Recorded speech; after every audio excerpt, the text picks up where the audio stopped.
All right, let's get rolling here. Okay, so, well, you know what, first of all, to start off, I hate it when people start off things by saying, oh, hey, raise your hands if this or that, but I actually am really curious. How many people, have used or messed with Kubernetes at all at this point? Okay, it's like a half a year old or something, or it's pretty, so it's, but just curious about that. I won't ask any more audience participation, hand-raising questions. All right, so my name is Jason Brooks. I work for Red Hat in the open source and standards department that, there's a bunch of the other speakers in this room, same team as them. And we are focused on, the open source projects that Red Hat depends on. And so Brian earlier said it well. I mean, it's kind of fun to kind of be in a part where we're really not even thinking about the product necessarily. We're just sort of working on the idea that, hey, if the projects do well and people learn about them and get to use them, then we will, others will figure out how we'll make money from that. So I don't know, it's a fun part of the company to work in. And before that, I spent 12 years as a tech journalist. I worked for eWeek, and I wrote product reviews of all sorts of different products and stuff. So some of the stuff that I do, now at Red Hat kind of involves, I imagine, okay, I heard about this product, I heard about this project back from my writing days, try it out, and just sort of, you want people to have a good experience or just to actually do something real with these cool new projects that's kind of, beyond your hello world. And so that's some of what I kind of bring to stuff. And this is like, right, the new hotness, it's all about containers, and that's, everybody's got to, be in a fever pitch to containerize everything. And so I'm like, all right, let's check it out. Let's do some stuff with this.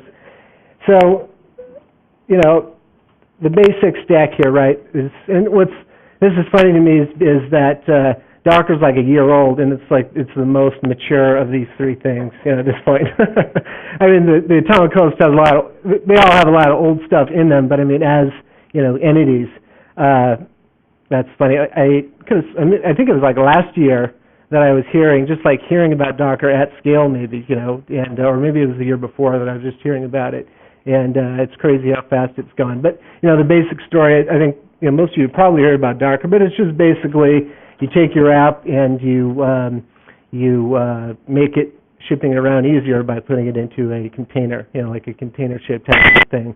The Atomic Host, it's sort of it's an optimized host for running these containers.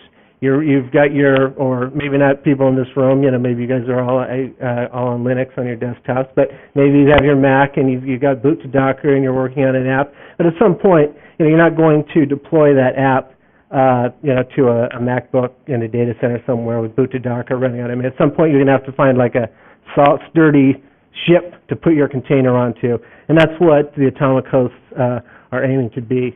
And then Kubernetes. All right, we got to load up these containers. We got to load them up and get them on their ships and move them out. And if one of those ships sinks, somebody's got to be paying attention to that and send out hopefully a replacement container. So Kubernetes is serving that role, and this is really what I was focused on. Is that okay? We've got Docker. That's easy enough. And the Atomic Host, it's pretty clear. It's a lot of new technology in there, but it's just a Linux server. But Kubernetes is, it is definitely the rawest of the three, the newest of the three, and this is just kind of an exploration that, starts with, okay, well, you got to start off with, you got to build your Kubernetes cluster. So Docker's like, ultra easy, just install it and you're off and running. Kubernetes, you've got to get a few VMs or machines or something together that you're going to be orchestrating, right? Your little fleet, and it's pretty easy to get one up and running. You can the Kubernetes site and the Kubernetes GitHub repository has like a ton of examples of how to set up a cluster on are you an OpenStack person? Are you're doing your Vagrant? Are you, CentOS, Fedora, Ubuntu, every core OS is, every sort of vessel that you might want to put your, build a Kubernetes cluster out of. There's instructions for all of them. The easiest that I found is Google Compute Engine, and Kubernetes is a project started by Google. That's just, Google's, it's running on their VMs in their cloud, and they just sort of automate setting it up. And there's a few like goodies that are in Google Compute Engine that are a little trickier otherwise. So you're definitely getting the feel. Okay, this is something that has been put together from a Google perspective, but it's not that those can't be implemented for your system of choice. But that's if you kind of want to just get rolling and are finding the various how-tos to be a little more time-consuming than you might want. That's like a real fast way to just start playing with it. You're paying by the hour, but whatever. So first off, basically you can do the ultra boring Kubernetes example. It's just basically a little file that's saying, hey, run this container on one of the machines in my cluster. So that's good for your little how-to about setting up Kubernetes.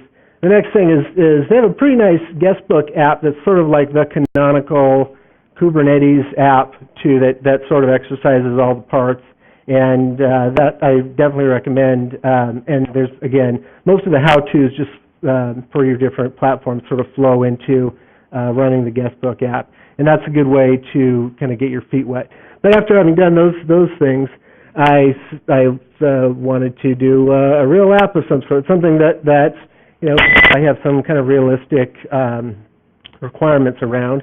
And GitLab is something that we run internally. I actually run it. It's one of those things where, hey, I wish we had a friendlier Git repository for our little team internally to use. And then it's 2 years later, and there's just a ton of repositories, and I'm running it in a Fedora VM in my lab equipment, and somewhat, bit worrying at night that it's going to go down, and at least everyone should have their Git repos also on a local machine somewhere. But it's just one of those things. So this is sort of an app that's both sort of a testing app, but it also has real requirements, and so it's more of a real world kind of case study for me to get my feet wet with it. So GitLab is basically a Ruby on Rails app, and it needs a Redis store, and it needs Postgres is what I use, but you can use MySQL also with it. And this is a thing that the guestbook app is also a multi-container app, and this is part of the point of Kubernetes. You've got these various pieces to your application, and it needs to be orchestrated. So it was a good thing to try out for that. So Postgres, Redis, and then kind of the wad of or the stuff. I'll talk about that a little bit later.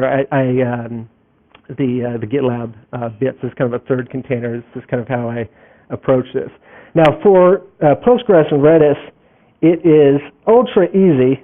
There's this CentOS Docker files repo. It's the CentOS project maintains it, and there's one exactly like this for Fedora. And there's just a ton of different applications, and it's pretty much they're all things that there are already packages for CentOS, and then community members have gone through and they have made Docker files out of them. So the first step was grabbing this kind of off-the-shelf Postgres and Redis from the project, and so that part again easy. For the GitLab part, I'm interested to see as containers continue to take off, the ISVs starting to actually deliver their products in containers. I'm not seeing so much of that yet, but that's going to be a real kind of proof point in my mind is when you really start to this great delivery mechanism, which I do think is great, but when it actually starts to be is being used for vendors to deliver their applications, and maybe some people are doing it already, but for instance, GitLab, they don't do it that way. They offer this what they call an omnibus installation where everything's smushed together in one container. And but there's a community member who had put together a Dockerized GitLab, and that person, I'm not sure, but he or she did it in Ubuntu. Now, one cool thing about Docker is that on a certain level, it kind of doesn't.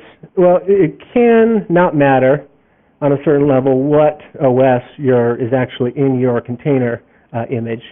But, it really does matter. I mean, when you get to where you're starting to debug things, or, okay, this little, especially when you're taking your container that might run, as expected when you're running it on your laptop or on your server or whatever, just in plain Docker, and when you start to move it over to something like Kubernetes where it's orchestrating it, it's important to understand, have a decent understanding of what's happening in the OS, in your image, to figure out what's going wrong when things go wrong.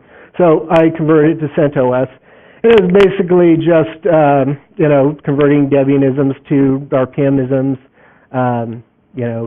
dash dev packages to dash devel and things like that. It was actually pretty easy. The gnarly bash scripts, I mean, it uses a lot of bash scripts to do all this initialization. That's my Docker file. But it's just like this big old, big old bash script, and this is like one of the bash scripts. And so this is kind of what I was going through and having to say, okay, well, that's not the way it's done in CentOS, and I'm getting an error there. Also, the bash script that the community member had made, it gives you the option of either having Postgres or Redis rolled in or having them separate, and it's trying to detect for that, and it's trying to do clever things like, oh, I can run Docker within Docker if I need to, and it's just stuff that I am using this, but I have gotten interested. Some of the cool Kubernetes how-tos that I mentioned use Ansible to put it roll out the cluster, and I've started to get more interested in Ansible, and I am interested in using that as a way to kind of simplify some of the stuff that has to be done and make it easier to trace.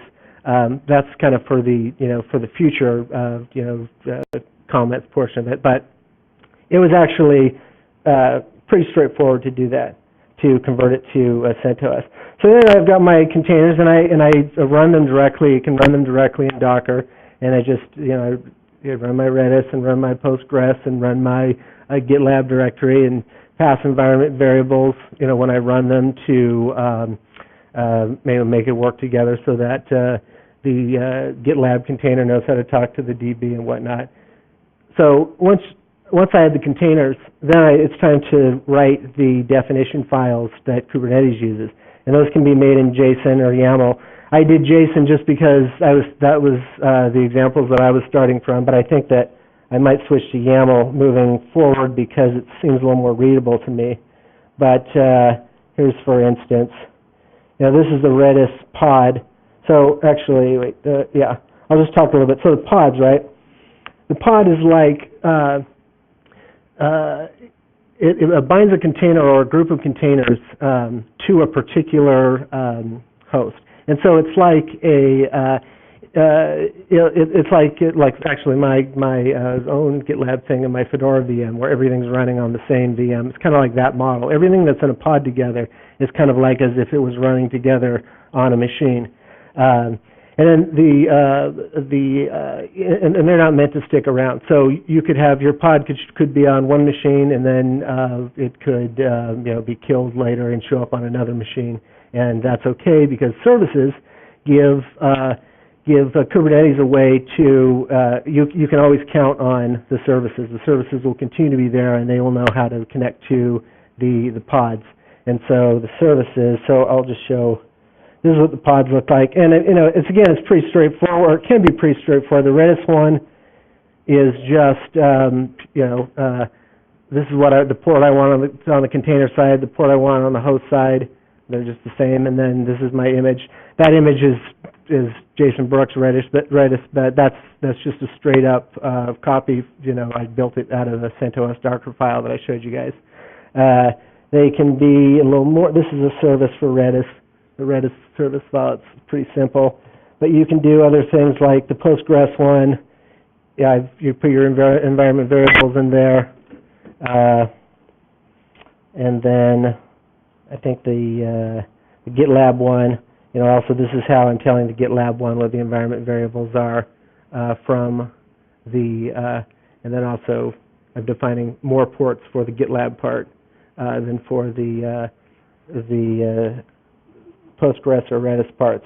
That's what those look like. And now, let me see, I'm going to start up. So, let's see. Let me just see if I can, I'm just going to skip over here. So, yeah. This is how I'm pointing. This is on my local system, and I'm going to start up Redis first. Now, one thing is the order that you launch the containers and the services and stuff matters, because I need the GitLab container or pod to know about the certain environment variables from the Postgres in particular pod.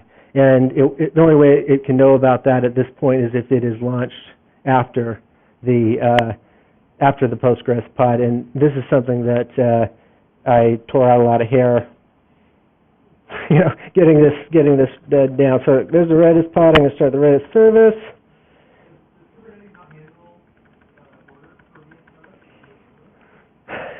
Yeah, there is so Kubernetes is moving fast. And it might already be implemented. I know that just as little as a few weeks ago, I was reading discussions about an additional definition that basically would sort of orchestrate these separate definitions. But I mean, a lot has been changing.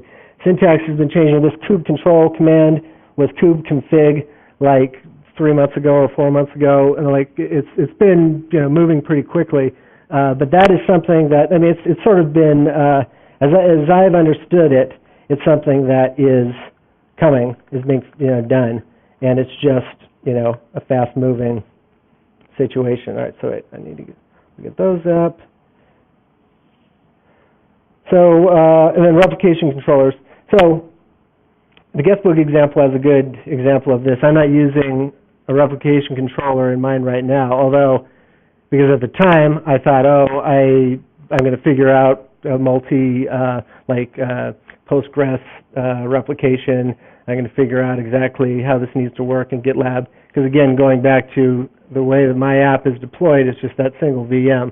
So I haven't sort of taken on these things. But actually, even for a single VM, if there's only going to be one instance of a container or a pod, it would still be good to have a replication controller, because if it gets killed, it can just restart that. Again, the pods are, when they're created, they are bound to a particular host. So if that host goes down, then it would be the replication controller that, even if you only have one, that would be starting it up on another one. But I put this in here for completeness, so my example right now doesn't include this.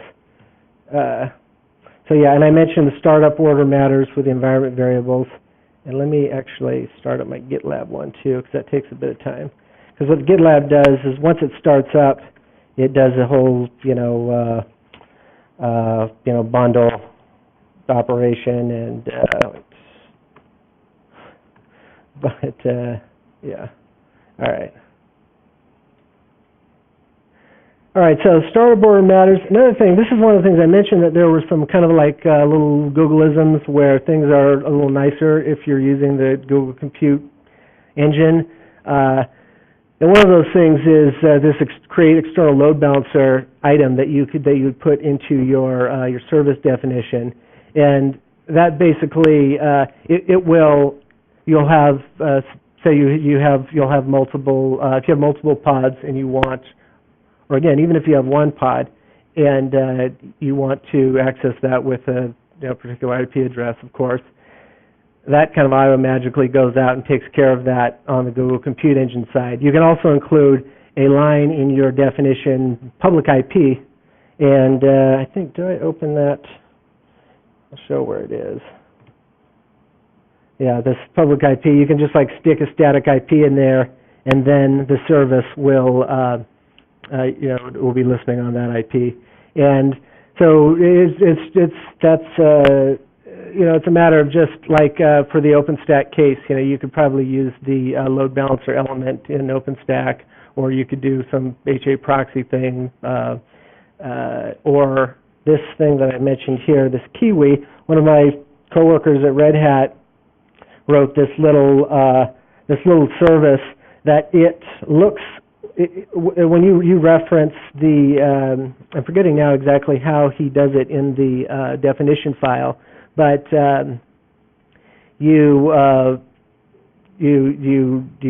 add in this reference, and it will add the IP address to the it just kind of takes care of this to the hosts, so that it will be there to listen for when you tell your users come clone from the repo here or whatever, visit this web page. But that's the thing that is, you can see the date on the blog there is February 10th. That he just put up that post, and I haven't actually played with it yet, but that looks like a cool option for this. And, when you're testing it, you kind of want to go to sort of, not production, but you want to start kind of doing something with the app and playing with it or giving it to other people to look at. That's something that is obviously important. Let's see. All right, so let me take a look here, see where we're at now. This one, this F21 Atomic, is my master. So there's a master, and there are minions. And the master keeps track of what the minions it should be doing, and the minions go out and do the bidding of the master, or they're also called kubelets. And you can say cube control get. This is get minions, and those are my two minions that I have. This is just VMs running on my notebook here. Or get pods, and hopefully one of them is not going to say failed. All right, good. Yeah, again, I was, as I was setting up this demo, I was having some issues, and I thought they might rear their heads, but it looks decent. Do you need to specify the Kubernetes which host to run on, or does it distribute them out by itself? It takes care of it itself, and actually, this is another thing I mentioned before that, that's something that they're working on. It doesn't even, unless I'm mistaken, I believe the current status is it's not even being very intelligent about how it does the scheduling. It has, you configure your cluster with these are the minions that you have, and it just goes out and assigns them. And what's happening on the minion side is, it's pretty straightforward Docker stuff. You can,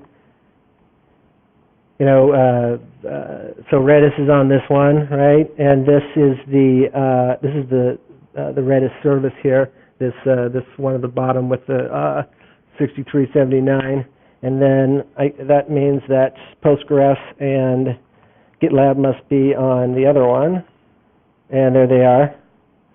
And then you can do things like just kind of your normal Docker debugging type of stuff where, okay, I'm looking at the logs here of this particular, of the GitLab container. Let's see. And in fact, it should be up by now.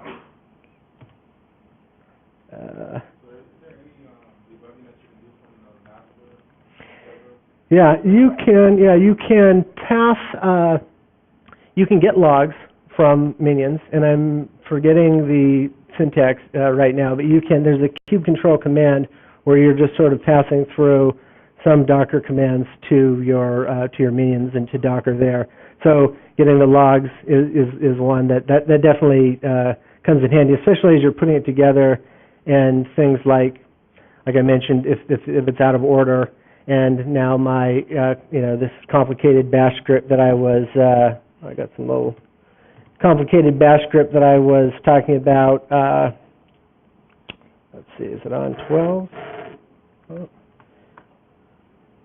And that's GitLab's running now there. But at some point in it, something has gone wrong because the environment variable is missing, and it's like some sort of a sed command that is swapping out something in a text file, and so I definitely underwent a lot of hair pulling, going through that. I'll just stop vibrating. But yeah, you can. And I'm sorry, I don't remember the syntax right now. But from the master, you definitely can do that. And then you can also access the master. Like when I was doing these ones here, this is from. I'm just talking to the master, just passing the server location there and interacting with the master. Let's see what else. But yeah, this is Gitlab is running, and now see, I've got this on this 10,080 port, and I had to look up the address of the pod that it was running on, and this is where the external load balancer bit or the public IP bit and the load balancing and figuring that out. That's where that comes into play, because obviously you don't want to do that. And then also, like for GitLab has SSH, it's running SSH inside of it, and when you push to GitLab, you or feel familiar. And GitLab is basically just like a work-alike of GitHub that you can is open source and you can run internally. You know, so you want your users, when they're talking to GitLab, they need to talk. They're communicating over SSH, and then you either are going to have to give the users a non-standard port to SSH to, or you're going to have to SSH to your minion over a non-standard port. And this is the sort of thing that services allow you to do. Like I say, okay, well, instead of worrying about that, I've got my GitLab SSH service, and so that will be running. And so traffic sent to that static IP here. It's not. I don't actually have it running here. Will go to the appropriate minion, and the services are keeping track of who that is. Yeah. So this, the next steps for me in this, the guestbook application it's using only Redis as the data store. So that's all replication is sort of dealt with in that, but so many apps obviously are using Postgres or MySQL, and it's not as they're definitely solutions, but it's not as simple, I guess, or designed necessarily from the ground up in that way. So I've got to figure out before I actually, because I am still running this app in that Fedora VM at this point, right? Because personally, just the time that I've been using Kubernetes, again, it's like 6 months old or something, but it's been changing so much, and there's so many things that still are being figured out, that even in my limited use case, I'm kind of close to saying, okay, I'm going to cut over, but, I really don't want to be fielding calls from everybody about how they can't get to, the logos that we store or whatnot in our repo. So persistence is another thing, and this is sort of related back to the Postgres. GitLab is pretty simple to back everything up, and then just on a brand new GitLab install, just pour it back in. And so then do I want to care about persistence? Is that just going to make it harder? You can do it in Kubernetes. You just in your pod definition file, it's sort of similar ideas to how Docker does it. These are the volumes.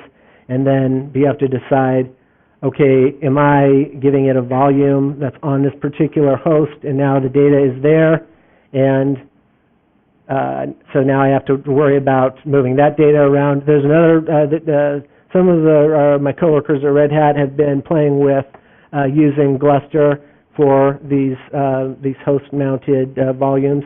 So you have, it's like the data is stuck there, but it's not really, because it's behind the scenes in a distributed storage. The GitLab container itself, it's got cron in there, it's got SSH in there, it's got Nginx in there, it's got the Ruby in there. Docker doesn't have to be one process per container, but that's kind of the design pattern that is most favored, and so that GitLab container can totally be further exploded, and that's something that I will probably be exploring. Even if it's not something that's strictly necessary for my use, just as continuing to understand the technology better.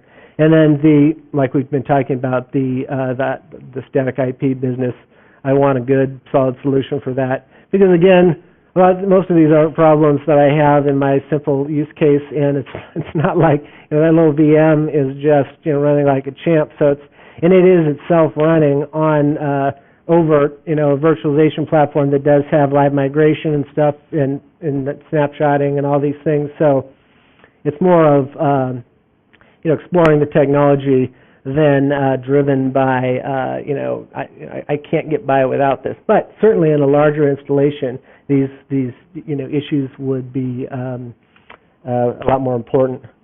I think I'm doing decent on time. More info. This is all this stuff is kind of the stuff that you know, we were working on in Project Atomic. You know, it is sort of a meta project in some ways. It is a method of putting together a host. It's also the Kubernetes is the orchestration method that we include in it, and Docker is the container host, and it's just sort of a place. This is a place where integration of those stuff come together. Get the Kubernetes repo on GitHub if you're interested in it. It's well worth checking out. We've got a ton of info, ton of examples and how-tos. We got this Stack Overflow type ask site, and I think yeah. Any questions? Not a question so much as thanks for the shout out. I actually work on the Kubernetes team. Okay. Thank you for everything you're saying, and great talk. Oh, cool. All right, I'll put one on my laptop. I recently got a new laptop, and it's almost sticker free at this point. Any? So two questions. You've been pushing this code back up to some GitHub repository somewhere, or Well, which? pod files? Yeah, there's a blog post that I wrote about this that sort of made this an easier talk to put together. And this is on the Atomic site, and this is, you know, basically similar to what I've been talking about. You know, what was this? This is in January, and I have, you know, my learnings have continued a little bit since then. But referenced in here is the GitLab repo, GitHub repo, where all that stuff is there. And yeah, totally check it out, and you know, file bugs and or fork it, or but. That's and you know, another thing too is that you know, especially for you know, people who know more about this than me, I'm definitely, I think I even call it out at the end. I mean, any you know, suggestions about how to do the little parts of it better, or you know, things that other people have been learning about in their explorations of it, totally I'd totally appreciate it, because you know, it's a fast-moving thing. But I definitely think, you know, it's cool, officially cool. But I do also think it is cool, genuinely cool, and you know, it's been fun to work with. Have you explored running with the Dockerized Gitlab under Mesos? Have you evaluated Kubernetes to Mesos? Why? Not at all. But that is a topic that is on my radar and I'm interested in. But I mean, I'm at the point I'm I mentioned that as far as how is Kubernetes exactly going to schedule resources, I believe I have heard some talk about, there could be some roles for, you know, Mesos and that. Mesos already does that already. With Kubernetes? Yeah. Mm-hmm. Yeah, I would be interested to, you know, learn more about it for sure. Mesos is something that we're interested in at Red Hat, and there's, you know, been activity around that as well. And it's not as ingrained in the Atomic stuff at this point, but it's something that a lot of my colleagues are working on, and you know, I want to learn more about too. Just to that point, there is some limit to run essentially a Kubernetes front end on top of Mesos. Okay. Which uses the Mesos brokering system and then runs the Gitlab to the bottom. So you get the Kubernetes user experience, and you get the advantage of Mesos as sort of more mature scheduling and brokering. Okay, cool. Is that documented at all in the Kubernetes repo? There's a couple of blog posts from the Mesos folks about it. I think it's actually pretty well officially supported. Okay. Yeah, that's something. Thanks. I'm going to check that out. I was wondering if Project Atomic has something basic or containers probably closer by itself and Kubernetes as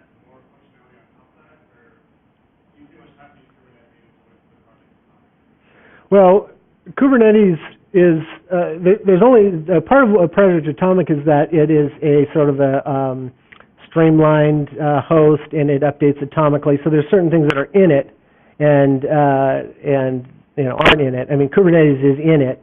Now, there's lots of interesting things you can do. You can run a lot of things in a container on Kubernetes, actually, performing system tasks. But this is right now, this is the way that, this is kind of where we've been placing our attention for orchestration in Atomic. But, in fact, Joe Brockmeyer is going to speak in a little bit. You can pretty easily make a modified Atomic host, and you can put anything in there. So, but as far as like where we've been placing our attention, it's been on, okay, this is our orchestration bit for now, but it's, again, flowing like, it was mentioned earlier today, there's a project called GearD that was our orchestration thing that just started, and then Google came out with Kubernetes, and we said, oh, hey, this looks like a good fit, and so let's, work on this. So it's definitely in flux.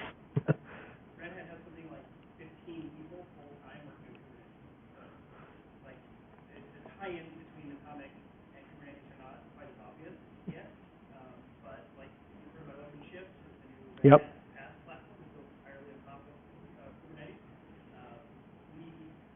Red Hat's awesome, and we are completely overwhelmed by the amount of work that you guys are doing. Sweet. I'm overwhelmed in like I can't keep up with the code review. Okay. All right. Well, I think the Red Hatters can help with that too. Why are you storing all this like the code? Are you mounting the filers like in the backend or like in the dedicated nodes, or using some DFS in the backend? Well, I'm not sure I understand. Do you mount like the filers to store all your source code, like in the GitLab, or do you use DFS like Ceph, Gluster, whatever? Well, that's part of what. So right now it is. I have it's like a virtual disk attached to my VM is where now the code is, but that's part of the question. Yeah, how big? Like right now, our repositories are only so big, and so there's only so much data. But part of what I'm thinking with persisting, I'm thinking, and also this is really a test app that we just really started to depend on. And every chance I get, I'm telling people, oh hey, yeah, I'd love for someone to take this off my hands. So yeah, that's a good question. I'm not using a filer right now, but that is one thing that I think I'm going to at least try out is, some of my colleagues have been doing testing around using Gluster for those volumes. Speaking about that, is Red Hat high on Gluster or Ceph? Because I thought that you are promoting both of them. Yep. So have you narrowed down like whether you DFS, like Gluster is going to be a DFS or like Ceph? At this point, it's just Red Hat is into them both. I personally know more about Gluster because we bought Ceph more recently, and like I am paying attention to like 7 projects, and so I'm like, yeah, I can't even think about Ceph, but then now Ceph is part of the family, and so I just now I feel bad about not learning more about it yet, but but I mean officially, there's lots of people on both of them, and they're both. I kind of think it is just these two sort of teams attacking this. The bigger thing is the software-defined storage and the scale-out storage, and so it's kind of a big shift towards that, and so there's just sort of like we're battling it on different fronts, sort of kind of how I'm thinking about it. As someone who doesn't speak officially, on anything, that's kind of how I understand it. I'm dying for somebody to do a demo of Kubernetes plus Ceph, like Kubernetes plus Gluster or Kubernetes plus Blocker or whatever. I'm encouraging anybody who listens to me or are interested in the space, like do a demo and we'll give you a platform. Yeah, well, it's I think it's Steve Watt just did one on Kubernetes and Gluster.